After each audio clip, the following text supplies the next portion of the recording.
di Universitas Darun Najah kampus Bogor.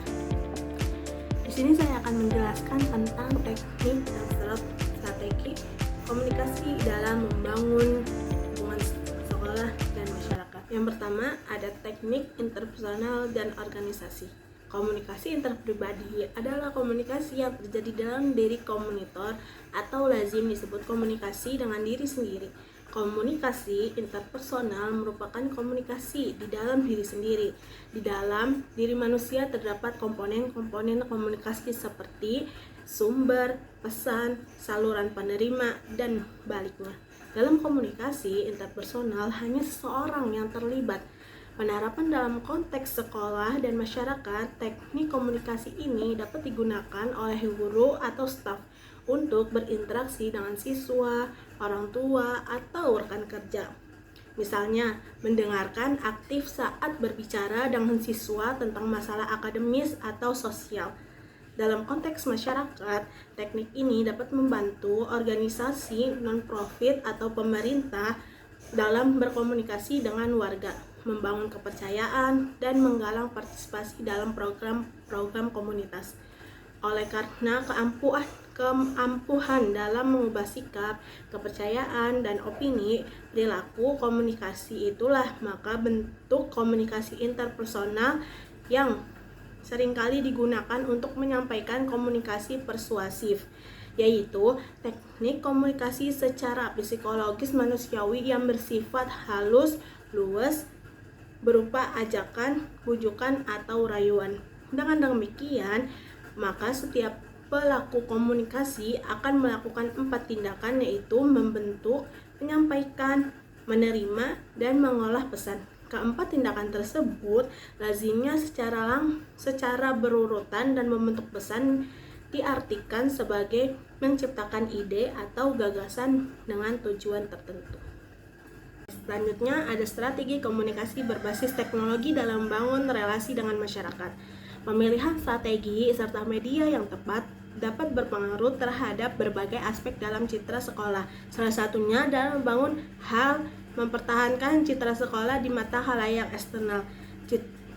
Strategi pembentukan citra melalui media sosial saat ini banyak dimanfaatkan oleh sekolah, baik melalui akun resmi ataupun menggunakan akun media sosial milik pribadi atau institusi lainnya.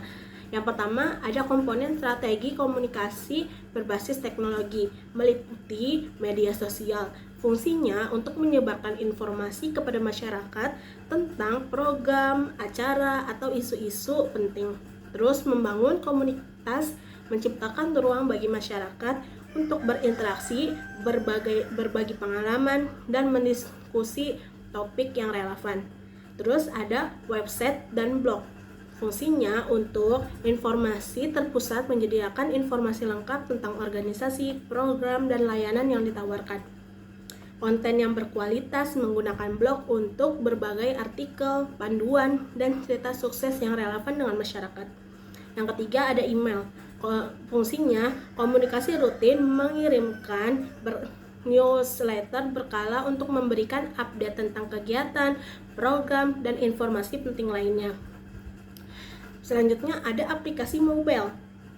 Fungsinya untuk memudahkan akses masyarakat untuk mengakses informasi pendaftaran untuk acara atau memberikan umpan balik, menggunakan notifikasi untuk mengingatkan masyarakat tentang acara atau informasi penting. Yang terakhir ada webinar atau sesi interaktif, mengadakan sesi mendiskusikan isu-isu penting, memberikan pelatihan atau menjawab pertanyaan masyarakat secara langsung. Sekarang manfaat dari strategi komunikasi berbasis teknologi. Yang pertama, meningkatkan keterlibatan masyarakat. Masyarakat lebih cenderung terlibat ketika mereka memiliki akses mudah untuk berinteraksi dan memberikan umpan balik. Yang kedua, membangun kepercayaan, transparansi dalam komunikasi, dan respon yang cepat terhadap pertanyaan atau keluhan dapat meningkatkan kepercayaan masyarakat terhadap sekolah. Yang ketiga, meningkatkan partisipasi dengan menyediakan berbagai saluran komunikasi. Masyarakat lebih mungkin untuk berpartisipasi dalam program dan kegiatan yang ditawarkan. Yang terakhir ada pengumpulan data. Teknologi memungkinkan organisasi untuk mengumpulkan data dan analisis tentang referensi dan kebutuhan masyarakat yang dapat digunakan untuk meningkatkan layanan. Etika dan budaya komunikasi dalam interaksi sekolah dan masyarakat. Etika komunikasi termasuk seni dalam berbicara atau tata kesopanan dalam berbicara untuk bisa dipahami oleh publik.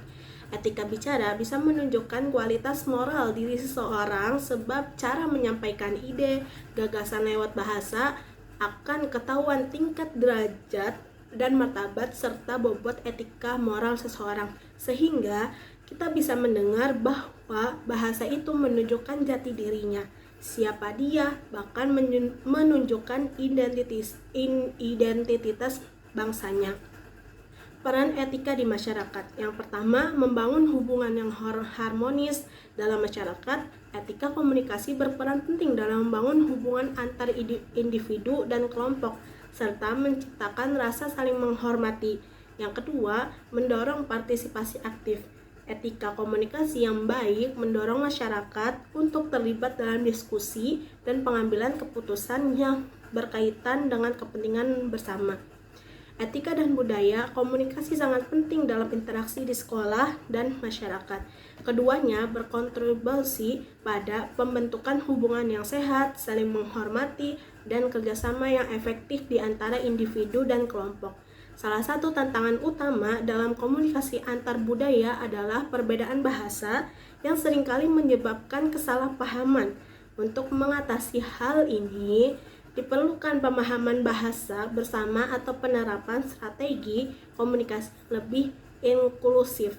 Di samping itu, perbedaan norma dan nilai budaya dapat mempengaruhi gaya komunikasi baik dalam cara berbicara, berinteraksi maupun mempersepsi orang lain.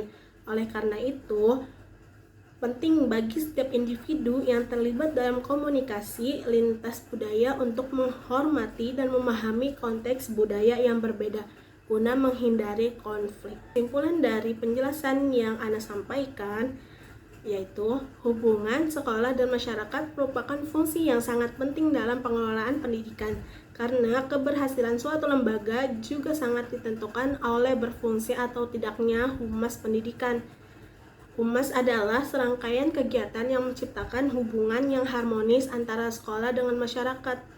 Hubungan yang harmonis tersebut dimaksud agar sekolah mendapat dukungan yang positif dalam usaha mencapai tujuan pendidikan dan pengajaran di sekolah. Etika berkomunikasi dalam implementasinya antara lain dapat diketahui dari komunikasi yang santun. Hal ini merupakan cerminan dari kesatuan pribadi kita. Sifat atau tabiat seorang seperti urat nadi penghubung kehidupan sebagai salah satu ekspresi karakter, sifat, atau tabiat seorang untuk saling berinteraksi, mengidentifikasi diri, serta bekerja sama. Kita hanya saling mengerti dan memahami apa yang dipikirkan, dirasakan, dan dikehendaki orang melalui komunikasi yang diekspresikan dengan menggunakan berbagai saluran, baik verbal maupun non-verbal. Pesan yang ingin disampaikan melalui komunikasi bisa berdampak positif. Cukup sekian penjelasan yang bisa Anda sampaikan.